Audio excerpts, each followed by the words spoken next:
Right, good morning, boys. How are we? All right, I'm good, mate. And you? Man.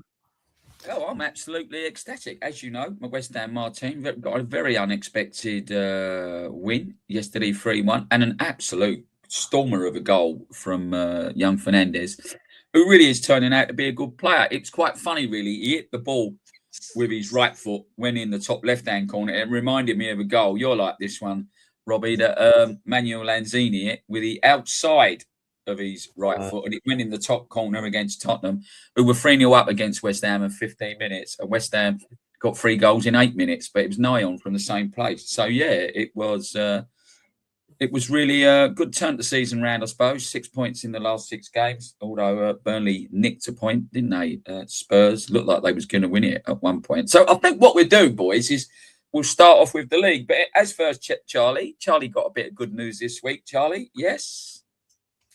What, was that my bet coming in, or? No, you've got a promotion at work.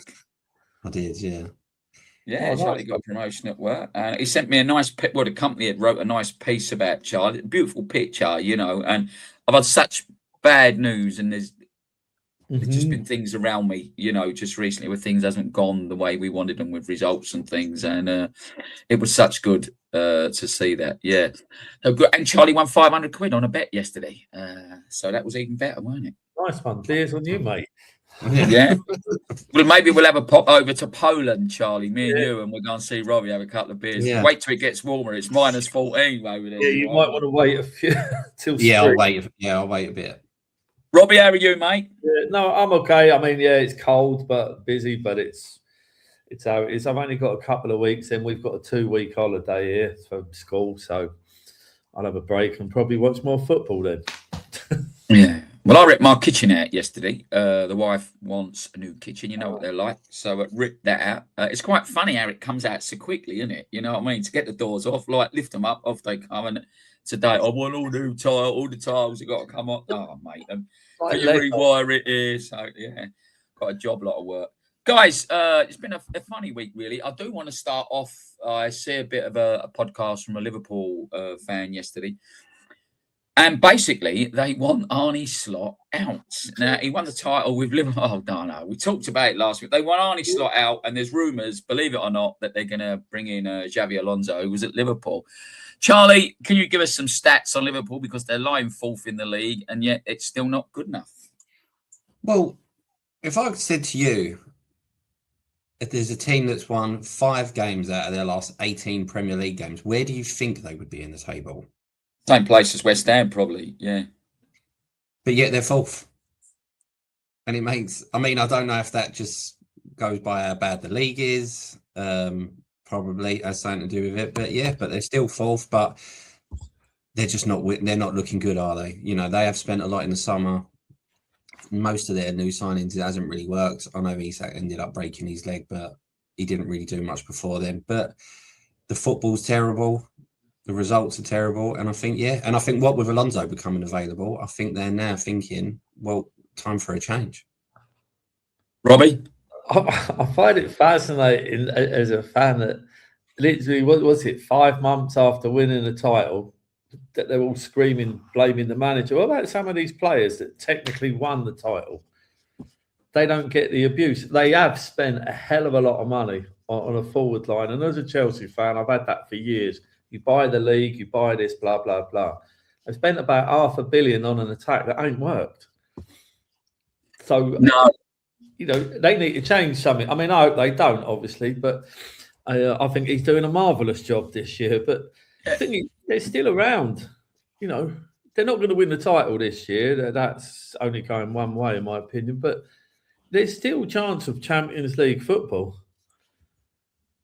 So, yeah, but I think the problem they had there, Robbie, if you looked at Liverpool in the past, I'm going back to Shankly, you know, and Bill Shankly used to say, one of the best managers, I think, ever for me, it's no matter what we do this year, when they was winning everything, I will get in a minimum of 2 players next year to make the side better. So even though these players have won everything, and I think what Liverpool did last season, they sort of did they did a bit of a Real Madrid, didn't they? They went for the super signings instead of buying the hard-working players, you know, who just did a job well. I mean, we talked about £100 million players off air, and they bought Isak and Wits, both over £100 million. And I think it's created a bad balance in the team. And going back to West Ham, you know, Paqueta said he wanted to move. Straight away, they're keeping him out of the team so as they can sell him and he don't get injured.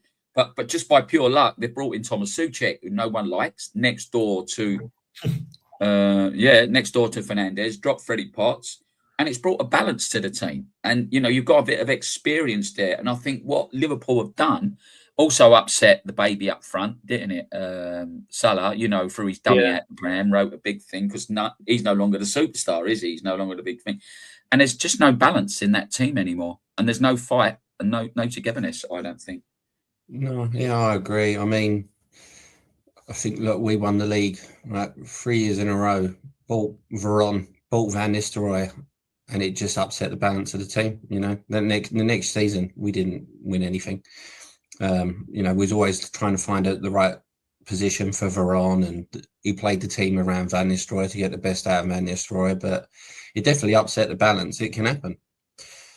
You know, I mean, I think with the forward line, they bought Ekitike for like 92 mil, didn't they? So I think a lot of people thought, well, they don't need to buy Isak then. But, you know, they still went and bought him. Wirtz is a 10, and Liverpool don't really play with a 10. So, yeah, it very much did upset the balance. I know they lost Arnold, who was a big part of how they played under Klopp. Robertson isn't the player he was. Van Dijk seems like he's now in decline. The goalkeeper's often injured. Konate can look like a great centre-back 1 week, and then another week, just you don't know what he's going to do. But yeah, it does look like at the moment it's not working, and that you can see a change very soon. I'll add to that. I don't follow a lot of their games, obviously, but does this go back when we spoke about systems that clubs have, and they've kind of just ripped it up by buying them? Because they had a set, you know, players to cover, players coming in. They bought that McAllister and stuff to go in the midfield to cover, and then suddenly they've done the Galactico thing, and it hasn't worked. And also, do you think that splits the dressing room? Yeah, 100%, Robbie. We spoke about players last week. You know, some being nice, some caring, some not caring, whatever. I just wonder if that split the dressing room, and ultimately the manager will pay for that. But it's always the manager, Robbie. You know, I want to talk about owners at the end. I mean, maybe we'll go on to owners from this. There's so much, you know, I want to talk about this week. But it always ends up, you know, at West Ham, we've got a guy that only uses certain agents because, you know, he gets his cut of the allegedly, shall we say. And it always ends up being the manager. So if players don't want to play, you get a player playing badly. You can drop him. But with the manager, what can you do? In football, the fall guy is always the manager. Now, yes or no, when we move on, do you think he should get sacked, Charlie, or will he get sacked? I think he will get sacked, yeah. Robbie? Yeah, I think he will. I think because the fans will start there hounding him, and I think the chairman or whoever's in charge there, that group, they'll just say, okay, we've got an ex-Liverpool player, it will appease the fans, and they'll bring him in. Whether he does well or not, it's a different matter, but it will appease the fans having an ex-Liverpool player in there. Sadly, I mean, we can't believe we're talking about Ranieri that someone's won the league, and in the following year, you know, they're going to lose their job. I mean, if you look, he took over from Klopp. He totally changed the football from Klopp for me was a long ball merchant. He used to like long diagonals to a straight run, or a straight ball to a diagonal run. Long balls, Robertson, Trent the other side, and they was hitting it. And that's how they got around it. For me, it was quite easy to defend against. People just never picked that up. Slot come in, changed the style a bit. He's won the league, won it comfortably last year. Let's say but it's looking as if there is splits in the dressing room. I think the best thing they could have ever done when Salah wrote that letter was out. They should have got rid of him, got rid of that bad egg in the changing room and got rid of him.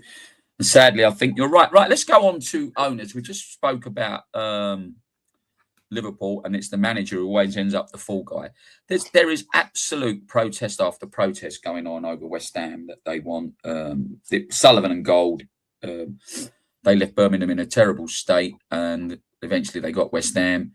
and they come in and they promise this and they promise that. You know, in 2016 they moved, but basically the fans want them out. You know, they want them gone. There's protests. There's people not turning up at games. There's lots of empty seats. They're holding up cards, red cards with Sullivan out, black balloons. Is there a club that you can remember where the fans have forced a change of ownership with the owners? I can't think of any. Me, no. I think Newcastle were close with Mike Ashley a few years ago, but I don't know of anyone actually forcing someone to leave or them quitting because of the fans. I know there's a lot of background than we know. There's a lot more to it, obviously, with fans. We see the team, we don't see all the ins and outs, but I think that's probably the closest I've seen is Mike Ashley. Charlie? No, not in. I mean, certainly not in English football. Anyway, I mean, I do think fans now turn more on owners than ever before. Like, I think, you know, you go down the lower leagues. I think, you know, what was it, a couple of years back, you had Charlton fans carrying a coffin towards the stadium. I think at the moment you've got, like, you know, Sheffield Wednesday fans, and I think they're something going on with their owners, isn't it, in the stadium? And there's a lot of lower league clubs who just, you know, they are protesting, but because they're lower league, you don't really hear much about it. You hear more about West Ham and the Glazers, and obviously, you know, Tottenham fans with Daniel Levy. But I do think fans now turn more on the owners than they ever did do. Especially, like, I remember being a kid, I don't remember any fans ever turning on owners. No, I agree. I mean, if you look at your two teams, let's take Charlie, Man United, Robbie, Chelsea, the Glazers. I can't think of the name of this, but it's been stopped now. But basically, what they did, they bought Man United with a loan and put the debt on Man United. There was a time where you could borrow up to 75% the value of the club to buy a club. So basically, they bought Man United with Man United's money, and then Man United's got the loan, and they put, I think it's between 60 and 90 million interest per year. Now, there's only one reason that was there, and that was for people with money, wasn't it? Right? For people, well, it was just a ridiculous set of circumstances. United, I think it's 750 million, maybe more in debt. Jim Ratcliffe went in, didn't he? Started sacking tea ladies and doing to try and think. Now, then you go to the other scale, and we go to when Abramovich come to you. And there was a lot of people that was very jealous at the time with what Roman Abramovich did at Chelsea. Everyone started calling him Chelsea, didn't they? He invested a lot of his own money into the team, a bit like the Brighton owner has. He has, you know, I think the Brighton owner said they owe him 500 million, but it is his money he's investing. Where I think in all his tenure at West Ham, David Sullivan has only spent 33 million of his own money. Now, we'll start off with Abramovich. Could you care less about what everyone else said, Robbie, when Abramovich come in and started spending? And do you think if it happened at, say, at West Ham tomorrow, and it was, I don't know, a North Korean person come in, a Saudi or Qatari, do you think West Ham fans would grab it with both hands? Of course they would. As a fan, he came in, Abramovich, and, you know, Chelsea were in different positions, been in the Champions League and stuff, a cup team. He just elevated them and he just ripped it up. He ripped up the rule book. Like, you know what? I'm just going to start buying these players and they're going to come in, and he changed the manager and they win a title, right? Straight off. But for him, the difference in owners like him, and I think that led the way to a lot like the guys at City and other clubs, they just decided, you know what? It's my money. I'm going to spend it how I like. And that's what I do. So if a guy went to West Ham tomorrow and suddenly thought, going to have a few hundred million to spend on players, and we're going to remember Abramovich upgraded the training ground. They built all that things in the stadium, completely kind of reinvented the way the club was run. Because these owners, to have enough money to buy a club, you've got to have earned it. So they're not stupid. It's just people like Abramovich were not interested in getting money back. It's like these owners, like at City, it's like a toy in a sense. It's my hobby. So they're not interested in getting money back. For me in particular, and I think Charlie agree with me here, the American owners at United and Chelsea, I'm not sure what their end game is. Because it's, for me, I mean, I've got a friend who runs a Chelsea group, and she said from the beginning that she doesn't trust this Bowley and co. She thinks they're after the land. They're just after, or they're looking at selling it to make a profit. So it's, as an owner, what do you want from them? I loved Abramovich when he came in. You're buying the league and all that, and I used to say things like, didn't Liverpool have Littlewood Paul's money in the 80s and 70s? United have had a big fan base from other countries and stuff. So if you get your money, if you've got a business, do you care who you sell to? You just get the money in. So it's the same. I agree. Charlie, do you agree? And then talk about the Glazers, please. Yeah, I think especially American owners, I do think they see it more as a business than anything else. I mean, look, you can sit here and argue, well, was Abramovich good for the game of football, whatever else? But what you can't deny is that he did pump his money into Chelsea. He was a fan. He did go every week. He wanted, he was obsessed with winning the Champions League, wasn't he?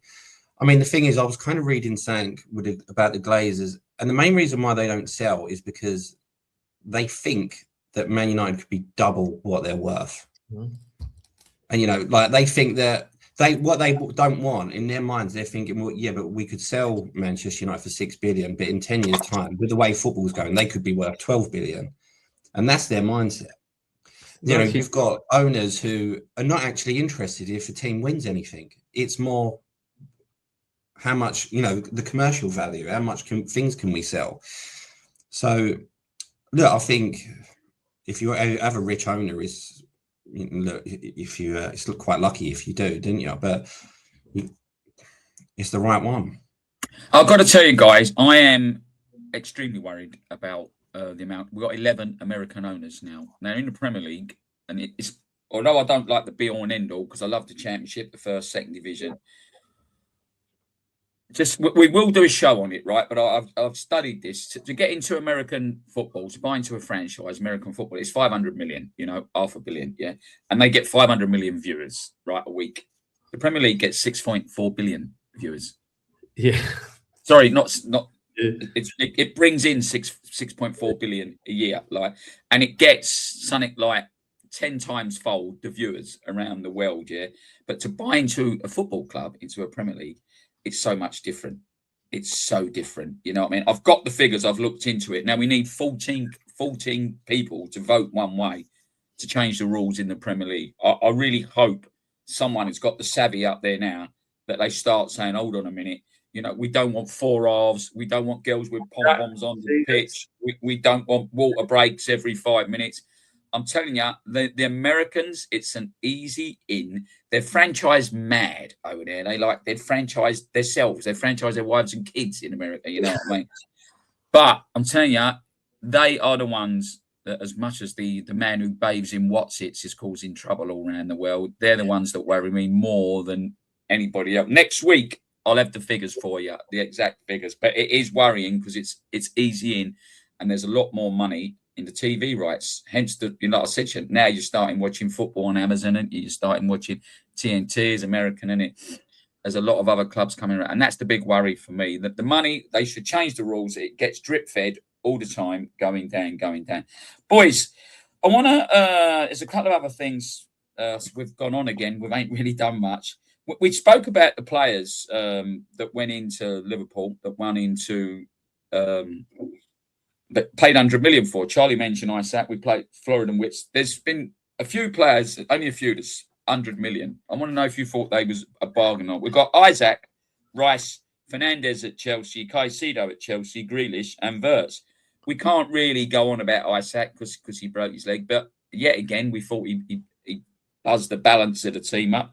Wirtz, for me, ain't done nothing. Fernandez at Chelsea, Robbie, has he been worth 100 million?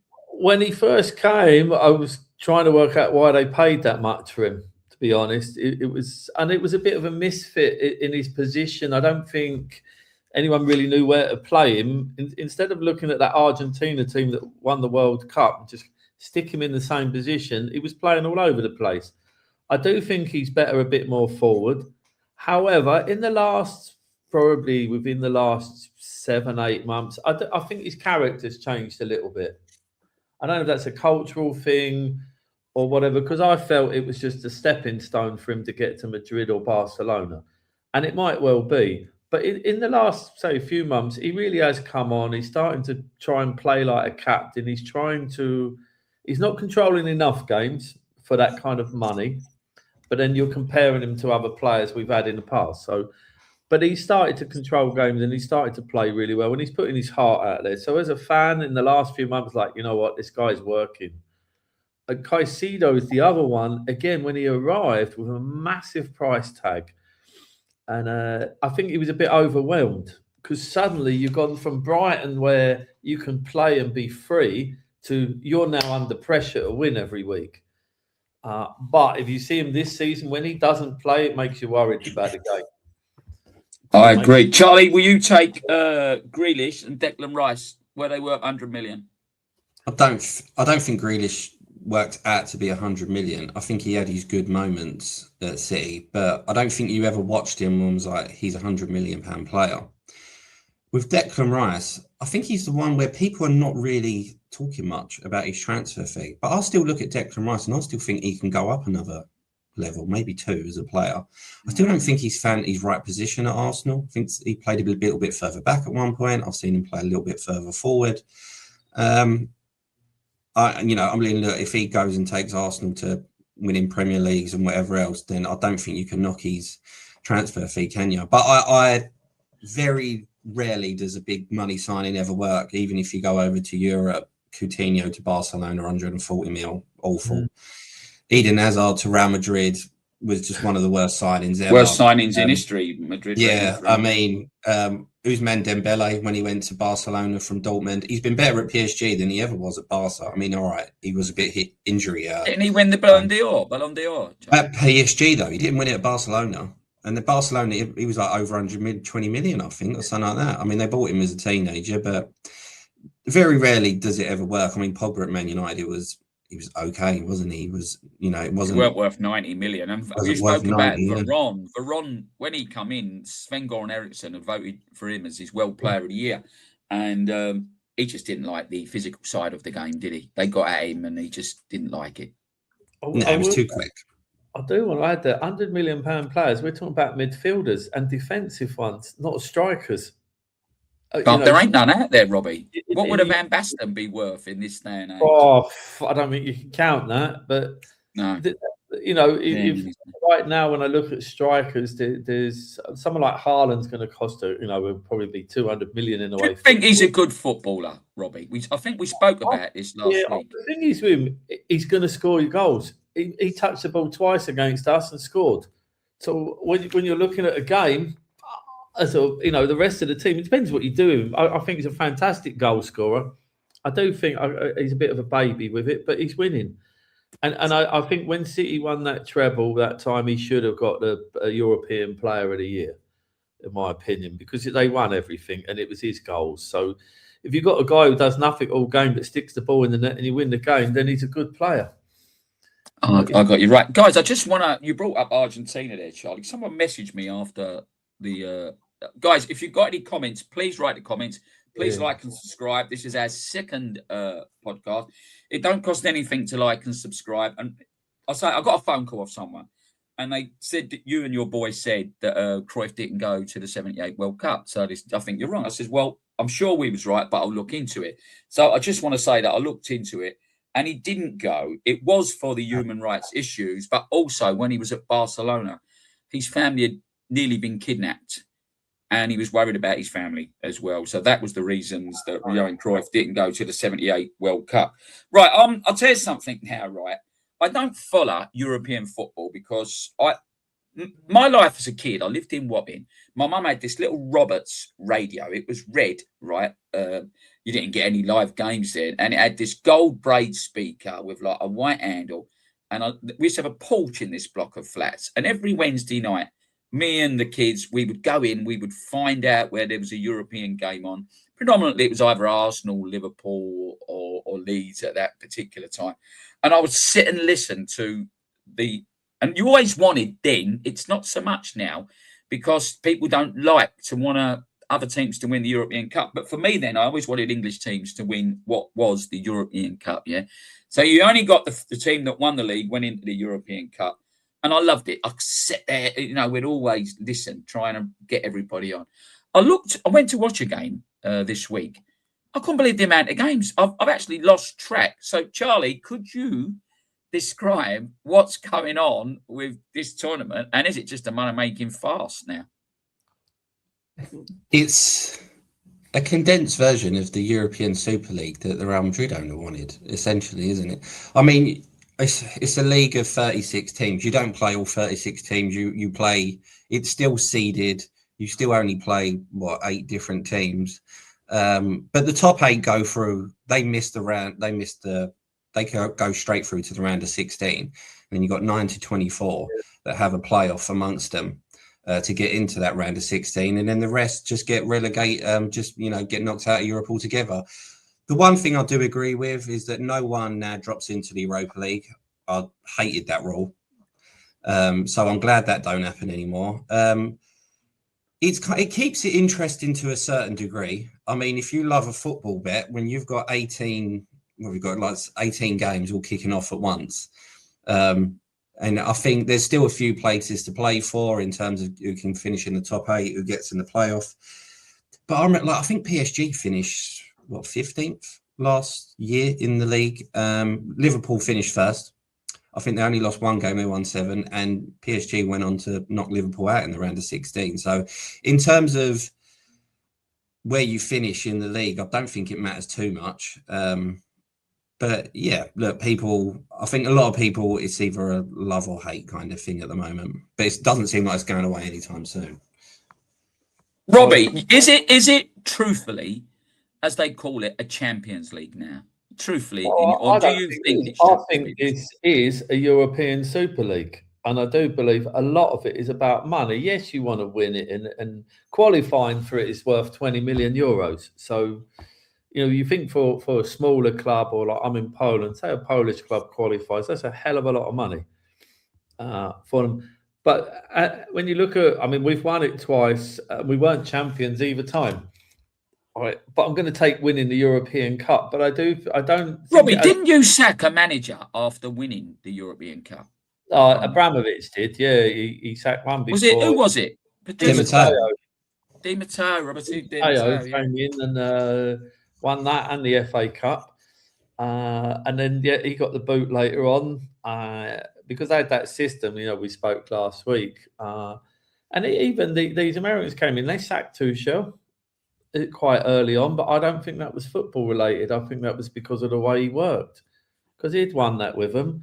But as a Champions League, no, I think it's more of a European league. I do think there were some cracking games in it. And there were a lot of games, though, when you look at teams where they will put out a second string team against a so-called lesser team because they've got a cup game at the weekend, or you're playing Liverpool at the weekend or something like that. So there's kind of this too many games thing, which I agree with. But I think a lot of it's money. And the thing for me with it, as a European league, it will never have that same feeling for me. Beating Juventus is nice, but beating Tottenham at the weekend would be much better for me personally, because there's a real rivalry. You see, that's my grandson. I agree with you, Robbie. Hello, Tate. Who's your football team, Tate? Pardon? Who's your football team? Chelsea. Go on. West Ham. Get it. No, I agree with you, Robbie. I think it's a money-making farce. We go back to what I said about the Premier League earlier on, about 14 you need to vote, right? When them 6 wanted to go last time, the Super 6, as they called themselves, the Premier League should have voted, right, you want to go, you can go. To leave, you've got to pay 200 million per club, and 10% of your revenue when you're going comes in.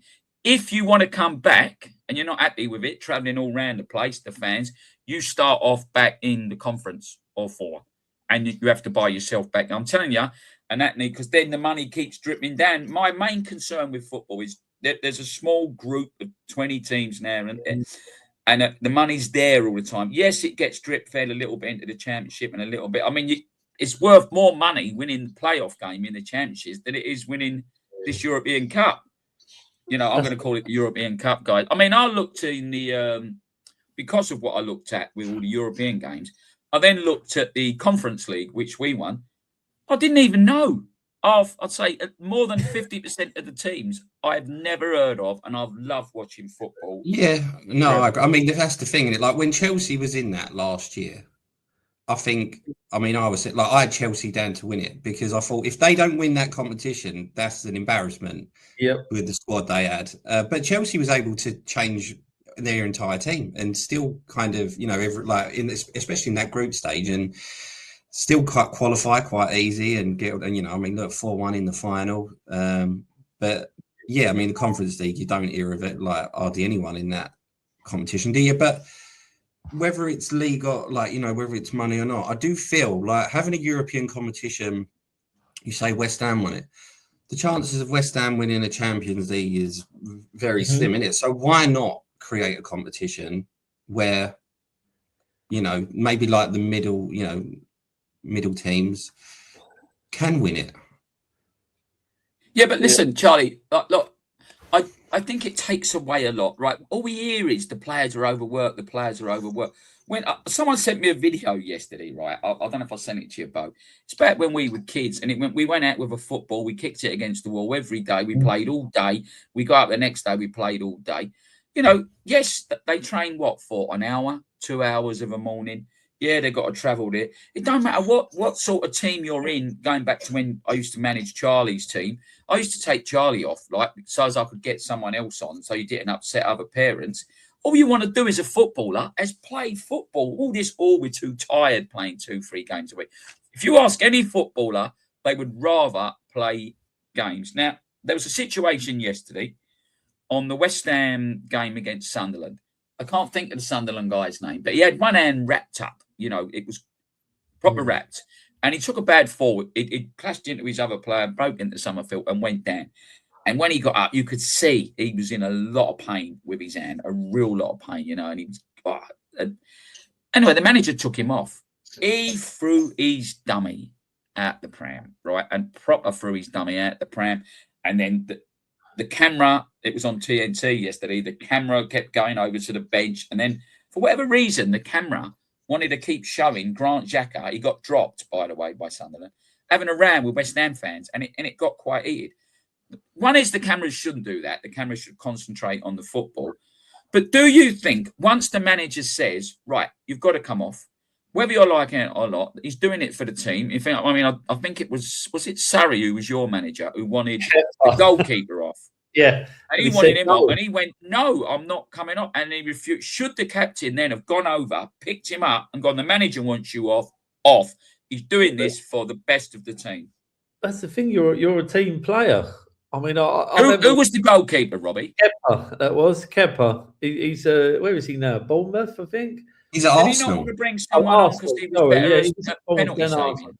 It was him. He refused to come off. Now, clearly, the manager. I mean, all right, no one was a big fan of Sarri, but he did win a competition. Clearly that was his plan. That hey, if this goes to penalties, we're bringing on Willie because he knows all their players. Right, that was clearly a plan. That must have been. That wasn't a spur of the moment decision by the manager. Whether you like it or not, you've got to do what the manager says, because the minute there's no respect for him or authority, even in your job or wherever it is, you're gone. You know, and for him, it was actually quite embarrassing as a fan. We were watching it, and you just think, just get off. It's irrelevant, because if he's made the decision, you've got to do it. We spoke about managers before. Imagine someone like Ferguson that we spoke about, or Mourinho. He probably would have come on the pitch. Brian Clough would have probably gone on and chinned him. Dragged him off, yeah. Because Charlie? you can't find him. Sorry, Robbie. Sorry. No, yeah. I mean, look, you're the manager. You're paid to make the decisions, aren't you? So if you want a player off, he's got to come off. Simple as that. As soon as you undermine the manager, what's that say about the dressing room? So I just want to add, I know if you're saying they keep putting the cameras back, right? This is a new thing as well. Is this because it's then all over social media? There's billions of rumours and stuff like that. Are they doing it to fuel that, to create an interest for something really isn't there? Because he could have been, I'm a bit peeved, for want of a better word, and then an hour later they'll get over it. But once it's I've got to be honest, Robbie, you bring back social media. I do think it's a big you know, there's a lot of young players out there. We spoke about this last week that really less than 1% will make it through from the youth teams. Like, and if you look at it, they're under the microscope right now. I always remember that referee a couple of years ago. He was only a young referee, got in the Prem, didn't he? He was out with his mates, and they went, who gets on your nerves? And he went, Klopp. He's a German C, didn't he? Now, one of his mates then went and posted that. I mean, supposed to be one of your mates. Someone did it. I mean, Zuma's brother did it when he kicked a cat, and it went all over the place. I think social media ruins that. I spoke with Charlie about this. Why anyone? I mean, Mark Goldbridge, he's got 2.5 million subscribers, and he does talk-alongs of Man U games. You can't see the game; he just describes it. Listen, good luck to him, what he's doing, by the way. But is it not boring listening to someone do a talk-along on social media? Am I missing something here, Charlie? I mean, I don't do watch-alongs. I'll watch the game. I don't have them on in the background or anything like. There's no one out there where I'm kind of want their opinion for 90 minutes of a match. But it's, you know, it's today's younger generation, but some, you know, obviously people like it. Otherwise they wouldn't do it. I do think people watch them in the hope that, you know, their team concede a 90th minute goal when they explode and go mental and have a massive rant. I do think most people tune in for that. But yeah, I mean, you'll have to ask someone who actually does it, because yeah, I'd rather just watch the game. Robbie? Yeah, but Charlie's right. It is the way it is. And there was a thing, and I can't think of it offhand because I've read it recently, a word of the year or something, and it's about people that they follow social media people and they feel like they're in a real relationship with them. I don't mean romantic, like as a mate or I know this guy. So they will listen to them, and it is social media. I mean, we're using it. It's great. But a lot of it is people do it just for likes. So pinging the camera around instead of showing the game would annoy me if I'm watching on TV, because I don't care what happens off the pitch. I'm 100% the same as you. I also think, Robbie, like if you're at the ground and someone rings you and you go, oh, like Grant Jackers at it with two people, you know, you're going to go round there, aren't you, and try and get yourself involved. I just think it's the scourge of society, full stop. I think you've got keyboard warriors just want to come on there. They don't want to be positive about no one. Players cannot do anything. A cousin of mine bumped into Danny Dyer, and he said, like, can I have a picture? He went, yeah, you can have a picture. Like, he was really quiet, real nice guy, him and his missus. He said, but don't like go plastering it all there. He was in a disco somewhere. And I think, for me, it's just ruining everything. You're scrutinising everything everyone does. You've got a bit like we said about Ease and Arad. You've got to let people live. Now, guys, I do want to finish off. I keep saying we want to get people on, and we would love to get anyone on from fans down to the conference. Anywhere, your local team you want to talk about, the second and the third. I always call it the first division, second division, third, fourth. What a league the Championship is this season. I mean, one of your old boys, Frank, he's flying now. He is flying at Coventry, and I think they're doing well. Like, I met a Coventry fan in the week, and a guy called Ricky. I'm going to get him on, actually, and it was quite funny. Many, many moons ago, I went to a game up at was it Ifield Road, Coventry's old ground? Yeah. And we played them in the League Cup semi-final, and we were 2-0 up, literally 5 or 6 minutes to go, and they brought on a striker called Gary Thompson. I don't know if you guys remember him, a black guy called Gary Thompson, and he got an hat-trick in 5 minutes, and we lost. Anyway, I ended up getting arrested up there. And yeah, and when I was talking to this guy the other night, Julie thinks we live on the moon. And when people say, "Do you want anything?" if they come into Spain, this woman come in a bar I was working with. She went, "Hey, here's 5 kilos." I thought, happy days, 30 grand a kilo. Like, I'm on to something here, like. And she went, "No, they're technically tea bags, dummy." Like, and that's how I got talking to her husband. But so we want to talk about the Championship. The league as it stands at the moment, they've all played 28 games. It's really tight. I mean, Robbie and I were speaking. I think we can go down as far as Birmingham on 39 points. At the minute, it's Coventry on 58. I wanted to pull it over on a screen, but my screen's gone down. Middlesbrough on 55, Ipswich on 50, Hull 50, Millwall 49. They mucked my bit up last week, Millwall. They beat Watford. Wrexham on 44, and they're them two Americans plunged loads of money into Wrexham, and they're chasing the dream. And I also thought that Birmingham would be further up because he really has changed him, and they've got a super stadium being built. He just needs the local council to agree to build the tunnel from the station to the ground. Now, Birmingham City Council was skint last year; they weren't picking up rubbish or anything. So God knows how they're going to do it. Do you watch much Championship football? I've got to tell you, boys, I love it. There's no VAR. You can get stuck in. The players try harder. You give the youngsters a bit. And I tell you, I mean, if West Ham do go down, some of the greatest away days I had was going to these like Grimsby and places like that. They were great days out for me. You know what I mean? Charlie? I mean, yeah, I think it's one of the most unpredictable, even leagues in the world, isn't it? I can't remember what year it was, but it was a team that was favourites to get promoted and they got relegated instead. Like that is just the Championship in a nutshell. You're never sure who's going to go up, who's going to go down. There's always drama, even with the playoffs. But yeah, I mean, I love it. And the fact that there's a certain club from South London that might get in the Premier League next year makes it a bit more interesting, doesn't it? I know there's 7,000 fans. I've got a lot of mates who go there. They were very happy yesterday. So, but I agree. It's exciting. I don't watch all the games on it. I don't have a lot of time for it. I watch highlights and stuff. But there's a lot of passion in the crowd as well that I see. That's a big difference. Certain clubs there. I've got a good mate of mine. Is a Leicester fan. He goes home and away, and he said it's like. I mean, you know, he's in his 50s like me. He said it's like going back in time. The fact that you go out for a day out, 3 o'clock kickoffs, things like that. You know, a proper day out of football. Couple of beers, watch a game, go out, get home, go out in the evening, which we don't really get in the Premier League. I rarely do we get a game at 3 o'clock on a Saturday. No, Robbie, you mentioned the football pools earlier on. Now, there's going to be a lot of youngsters out there who ain't got a clue what we're talking about. But let me tell you, with the 3 o'clock games on a Saturday afternoon, watching the teleprinter come through on grandstand. Was it called the teleprinter? I don't know. And your dad would sit there and basically you used to put 10 X's on a paper. Yeah. You thought it was going to be, it had to be a score draw, didn't it? A score draw. And if you got 8, you won the pools. And now people sitting out there probably think this was easy. There weren't many people that ever got it, but they were like made, a lot of them were made millionaires overnight, weren't they? Did your dad used to mark each football open on a Saturday, Robbie? To do it, yeah. And I remember spot the ball on it. Yeah, spot the ball.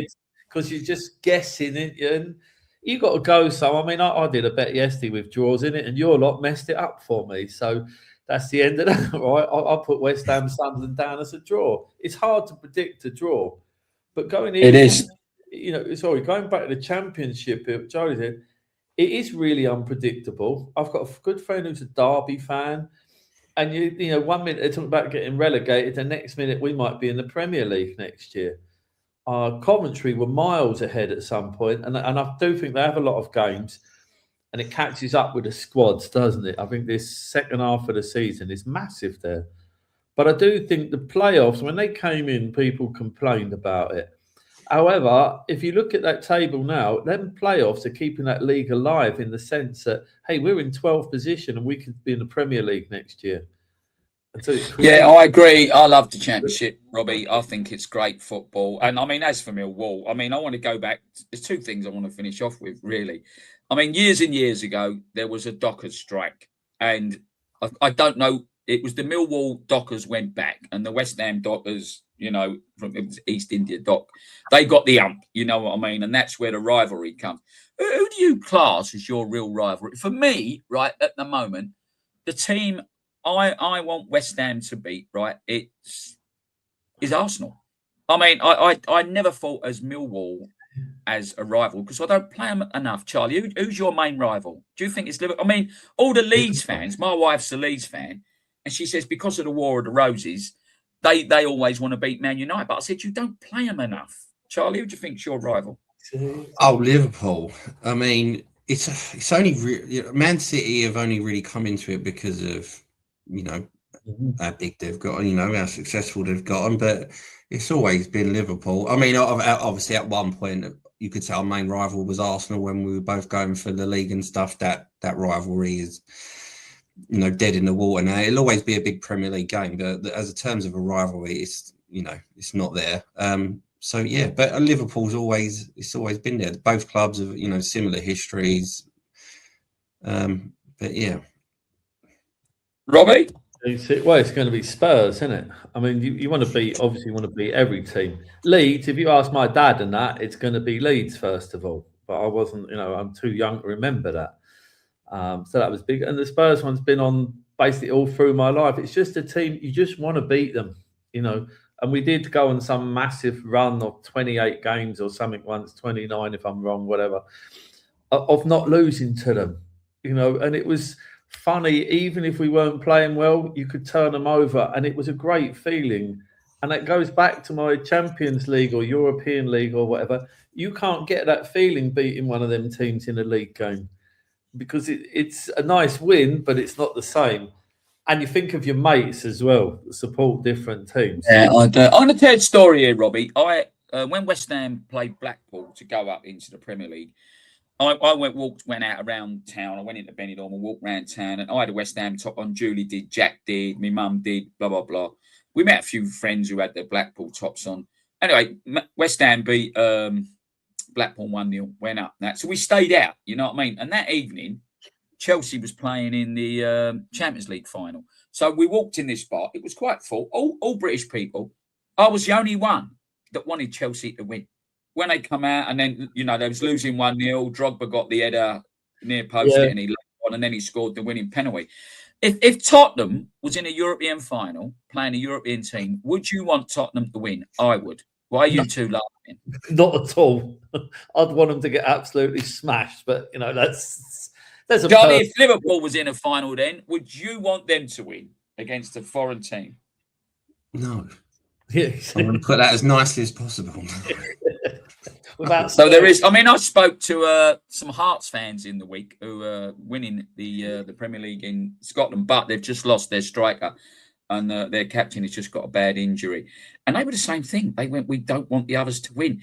It's a strange thing, football, isn't it? I always want the English teams to win. When Scotland went to the World Cup in '78, they actually thought they had a chance of winning it, And Rod Stewart brought out a song with Ali McLeod, right? I think was the manager. And they did beat Holland 3-1, didn't they? And Archie Gemmell got a great goal, but they lost to one of the African teams. Guys, before we go, it's been absolutely amazing again. We've rattled on for 47 minutes. This is our second podcast. We're learning as we go along. We would like anybody from any team to please come on. Please like and subscribe. If you want to write anything in the comments, please write, but be respectful. It's just our opinions. It's Charlie's opinion, Robbie's opinion, my opinion. There was a couple of people on one of the podcasts got at someone called someone a bellend this week. There's no need for that. It's just, someone's opinion. If you don't like that opinion, it is what it is. I'd like to wish Robbie's dad continue to get better. He ain't been well. And also, like I mentioned last week, guys, I was in a men's health group, still in this men's health group. If you are suffering with anything, especially with depression, don't leave it. I spoke to 2 people this weekend that's been struggling. There is no better thing than talking to someone. And if you're not like talking to someone that then pick up a phone and talk to anyone. Guys, what you got planned for the rest of the day? Are we watching the football today? Well, me, yeah, we've got our games 3:00 my time against Crystal Palace, so I'm hoping we win that, obviously. And today I'm going to drop this in. There's a massive charity event in Poland today. It's all over the country. It's what this is as well. It's a thing that raises money for a lot of it's for medical equipment in hospitals, particularly for kids. So it's something very personal to me. Our town will have auctions, a show, and I'm hoping, I know this ain't live, but I'm hoping I do a barbecue voucher. As you know, I cook. So someone will buy that for this charity. They will spend whatever they spend on it. I'm hoping there's a bidding war. And in the summer, I'll knock up a barbecue for them. Yeah, send me the link, Robbie. I've got to tell you guys what he don't like to boast what he did here, but at the start of the Ukraine war, Robbie lives really not far from the Ukraine. He lives in Poland, but he lives near the Ukraine border, and he would go there every day with rucksacks, with sweets for kids, cakes for kids, drinks for kids. They made rolls. Him and his family used to sit making the rolls. And I tell you, I got lots and lots of respect for this man because he did it for ages and ages and ages. Well done, Robbie. Charlie, what you got planned for today? We'll be waiting for our 4 for the Arsenal Man United game. And what do you think? Michael Carrick had a good start. He did. I think because of the way we played last week, I think a lot of people are thinking, we could go there and maybe get saying that they're a different outfit to Man City in the Arsenal. I think they are the best team in the league this year. And, Arteta's built them into a team that don't lose games. Like, he would rather draw, wouldn't he, than just, go for it and stuff. They just don't lose many games. So if we can, defend well from set pieces and try and catch them on the break like we did against City, then, yeah, you never know. Fantastic. Guys, please like and subscribe. It absolutely costs you nothing. We are going to try and get these down to 30 minutes. We start these shows thinking we're going to do 30 minutes. We are going to bring our second one out this week. Robbie, Charlie, absolutely amazing. Cheers, Jen. Have a great week, everyone. Okay, see ya.